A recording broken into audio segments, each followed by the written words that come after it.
How to delete Netflix history. Hello everybody, welcome back to my channel. Today I'll guide on how you can delete your watch history on Netflix.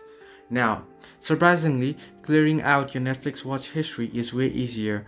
Now, it mostly involves you toggling around your profile page where you will eventually be presented with a list of every single title you have ever watched before deciding which ones stay and which ones get the boot. Once you do this, Netflix algorithm resets so you'll no longer see recommendations for shows and movies that feel irrelevant to your current interests. Now, all you have to do is, I won't be able to show it here due to Netflix security purposes, but I'll just guide you. All you have to do is you want to head into your Netflix homepage, and once on the homepage, what you want to do is you want to select the account option, and under account you'll directly find the option open viewing activity. Simply tap on open viewing activity, and now there you find the show. You'll find all the list of shows you have watched, your watch history there. Find the show that you want to delete and you can clear an entire show watch history. So this way you can delete Netflix watch history. Hope this helped you. Do like and subscribe, and do not forget to leave a comment down below if you have any further issues.